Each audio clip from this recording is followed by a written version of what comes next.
तुझ्या इतका नीच माणूस मी आजपर्यंत नाही पाहिला। बंद करा ही नाटकं, सोडणार नाही तुम्हाला। याला मारा, याला शिक्षा झालीच पाहिजे।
वसंतराव, या सगळ्याचा शेवट असाच होणार हे अपेक्षितच होतं।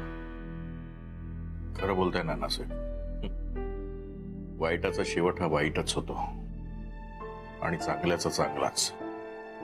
नानासाहेब, महत्वाचं म्हणजे या दोन्ही प्रकारची, दोन्ही वृत्तीची, दोन्ही स्वभावाची माणसं माझ्याच घरात आहे। एक माझी सून, जिला मी माझी लेक मानतो, तिला चांगुलपणाशिवाय दुसरं काही कळलंच नाही आयुष्यात। पण दुसरा माझा नालायक मुलगा। अहो आई, किती रडताय? शांत व्हा, अशाने त्रास होईल तुमच्या तब्येतीला। बिघडू दे, मरू दे, आता जगून तरी का करायचं? जरी तर सावर स्वतःला असं म्हणू कसं चालेल? झालंय ते आता तोच विषय पुन्हा पुन्हा सगळ्यात काय अर्थ आहे? काय याच्या पुढे काय करायचं याचा विचार करायला हवा ना आपण। हे अगदी बरोबर बोलतात। बघा ना, राधिकाच्या समोर उभं आयुष्य पडलंय। अथर्व अजून लहान आहे, तिला सगळ्यात जास्त आधार तुमचा दोघांचा आहे ना। तुम्ही अशा रडत बसलात तर कसं चालेल बरं? आई, राधिका आता कुठल्या सिच्युएशनला फेस करते, कुठल्या सिच्युएशन मधून जाते हे मला चांगलंच माहिती। पण राधिका स्ट्रॉंग आहे। तिने तेच केलं जे एखाद्या बाईनी करायला हवं जेव्हा तिला तिचा नवरा फसवतो। पण गुरुनाथनी प्रत्येक वेळी तुम्हाला फसवलंय, तुम्हाला सगळ्यांना, राधिकाला सुद्धा आणि आई तुम्हाला सुद्धा। खरंय, राधाने आता जे काही फेस केले ना त्यासाठी खूप मोठं मन असायला लागतं, ते आहे तिच्याकडे। मी तिची गुन्हेगार आहे। सतत माझ्या लेकाची बाजू घेत राहिले आणि माझ्या सुनेला त्रास देत राहिले। सरिता, अगं जे झालं ते झालं, तो विषय काढून काही उपयोग आहे का? आधी सुनबाईला सांभाळायला हवं। सौमित्र, तू जातीला सांभाळ। मी नाही, मी नको, मला असं वाटतंय रेवतीने बोलायला हवं। नाही, तूच बोल। सौमित्र, अरे तू सगळ्यात जवळचा मित्र आहेस राधिकाचा। तुझ्याशी जितक्या मोकळेपणाने ती बोलेल ना, तसं आम्ही कोणी समजावायला गेलो तर ती नाही बोलू शकणार। सौमित्र,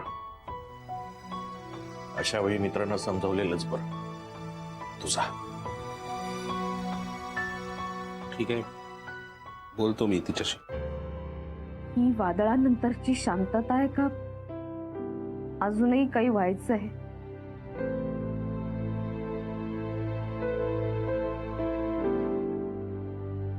सगळं संपलंय का अजून काही राहिलंय? कडेलोट म्हणजे काय हे आज मला कळलंय। इतके दिवस मी स्वतः संयम राखून ठेवला होता, पण आज मात्र सगळ्या गोष्टी मनातून मोकळ्या झाल्या।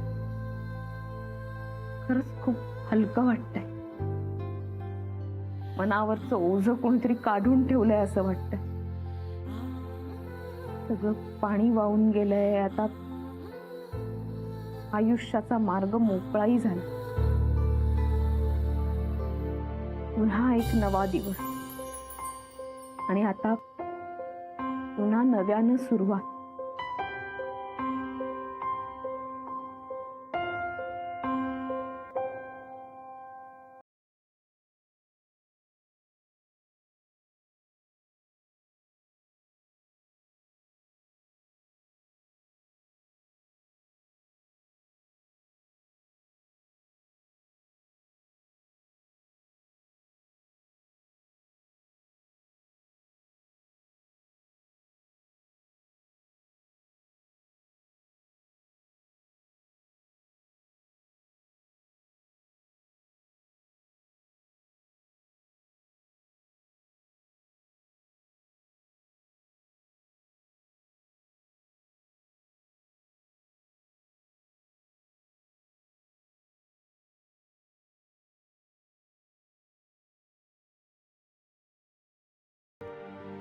हे यश नाहीये का तुझ्यासाठी?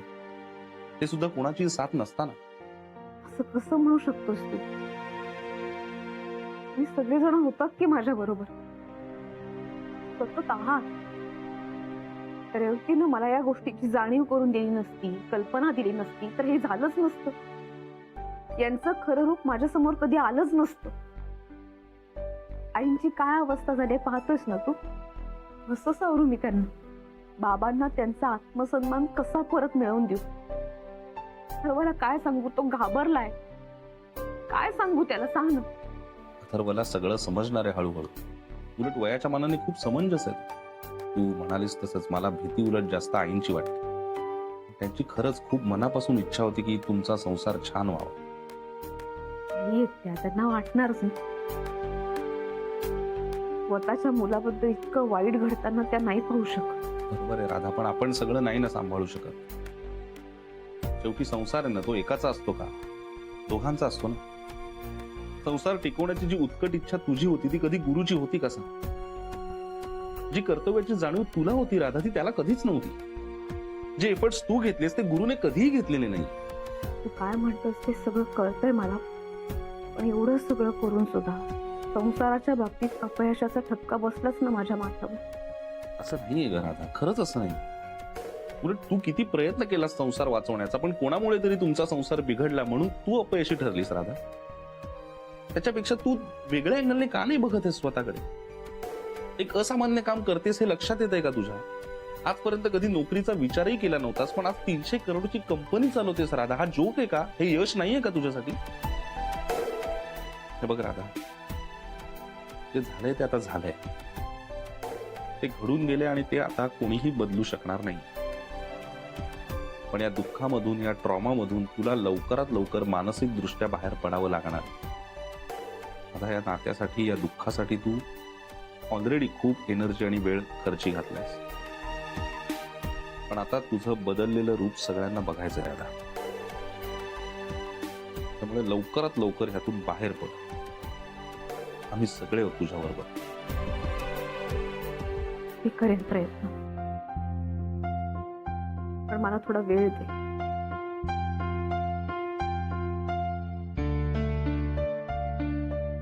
आले तू हा?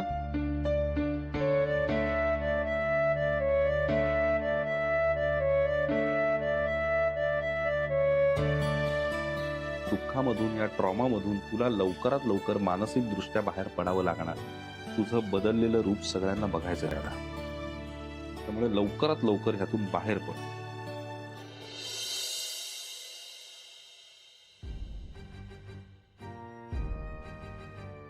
काय यार ती शनया आणि तिची मम्मा, निदान सांगून तरी जायचं ना कुठे चालल्यात ते. अक्कलच नाही. माझ्या घरात राहतात आणि जाताना सांगून गेले नाही. त्या पिझ्झा कॉर्नरला बघून आलो, चायनीज कॉर्नरला बघून आलो, त्या कॉफी शॉप मध्ये नाहीये. कुठे गेले असतील? निदान सांगून जायचं नाही यार. एकदा फोन करून बघतो, लागला तर ठीक, नाही तर जाऊ दे.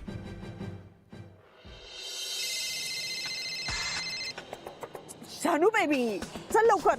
अरे बट मम्मा हा केड्यासारखा फोन करतोय.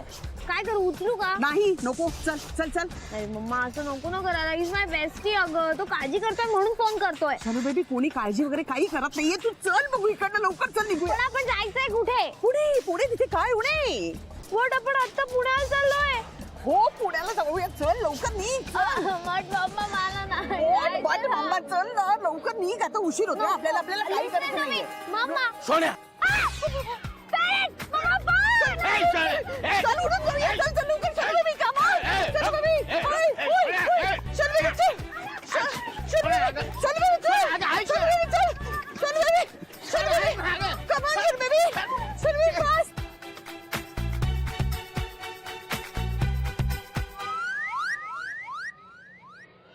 चल चल चल शानू बेबी. हा पॅरट इथे नेमका कसा आला?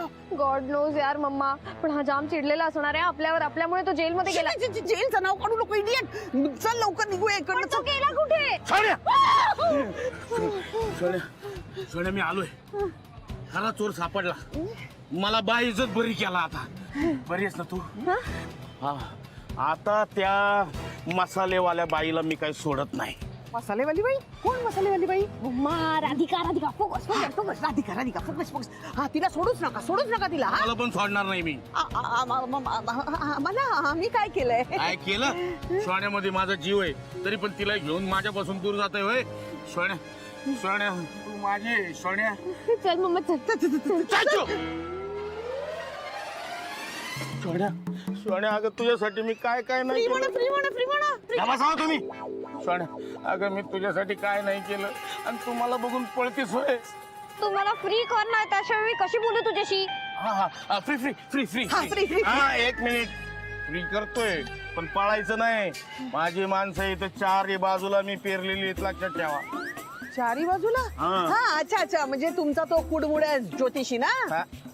तुम्हाला कसं कळलं तू कुडमुडे? हे, तुमच्यावरनं ओळख होते त्याची. हा म्हणजे माझ्यावरून त्याची परीक्षा. काय? तुमच्यामुळेच ओळख झाली ना त्याची. तुमच्यामुळे ओळख झाली होती ना हॉटेलमध्ये त्याची. असू दे, तुमच्यामुळे राहू दे. सोन्या अगं तुझ्यासाठी मी काय नाही केलं.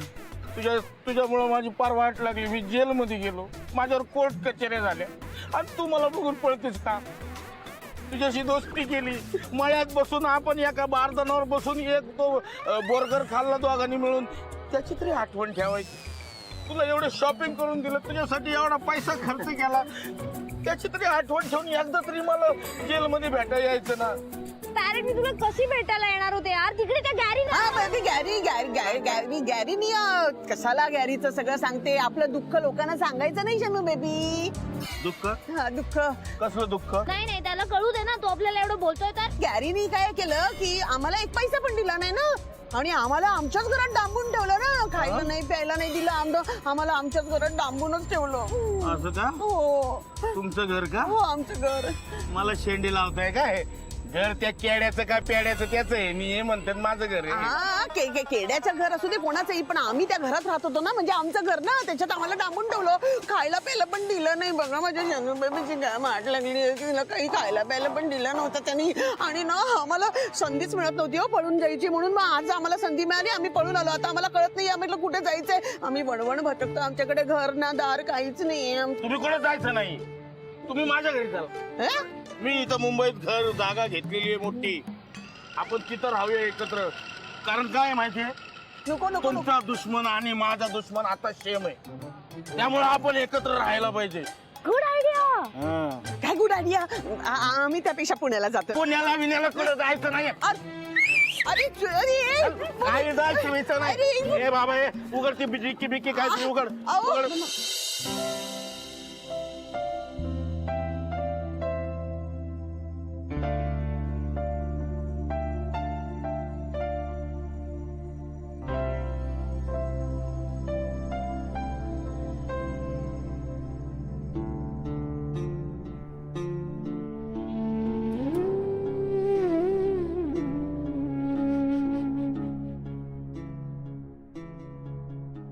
आई तुम्ही काय करून राहिलात? आई तुम्ही बसा बरं. आई तुम्ही बसा आधी. बसा बरं खाली. बसा.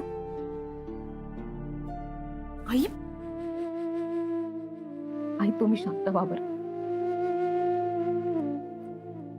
तो आयुष्य मी वापस ढवळून काढलं.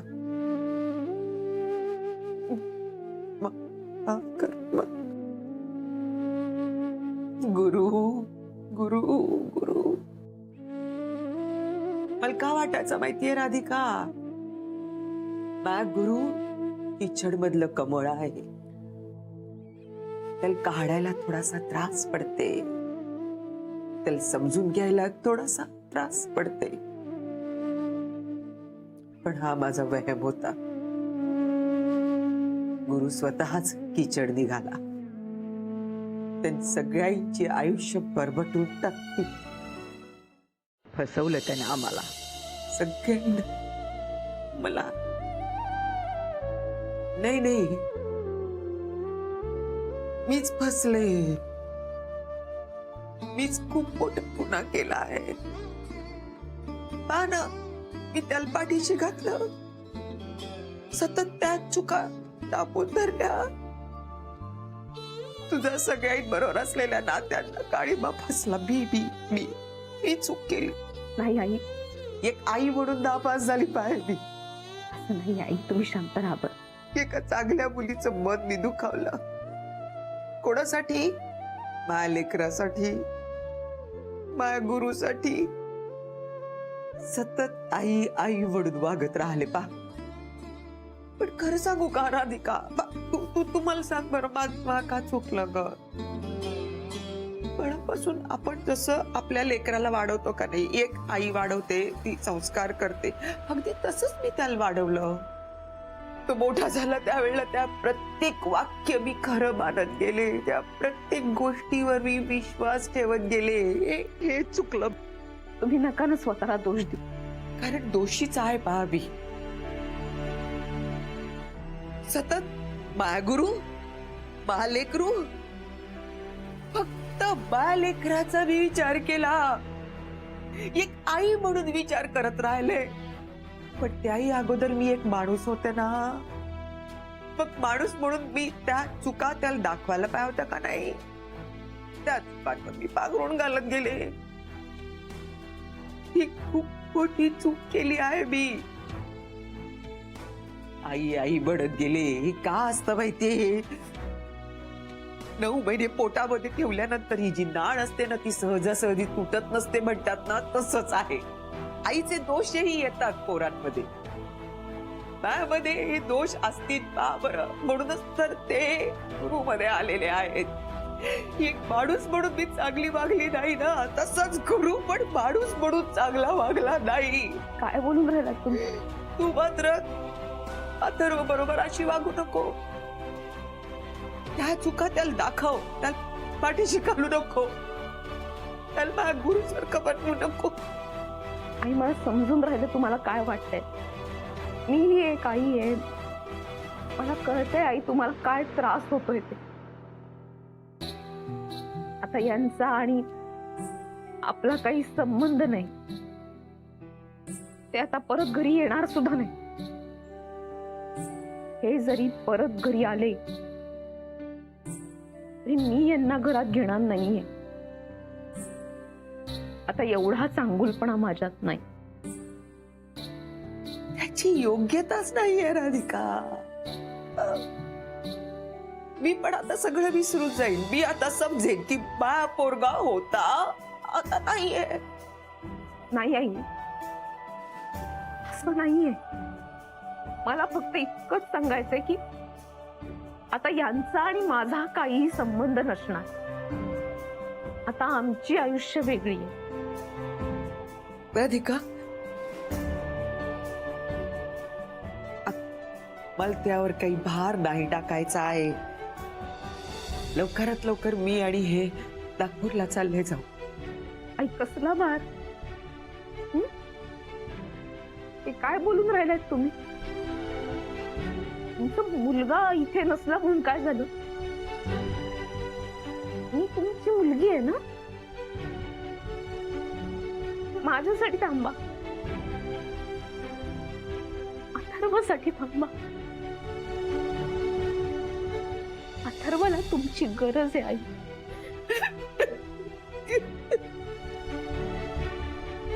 थांबा ना.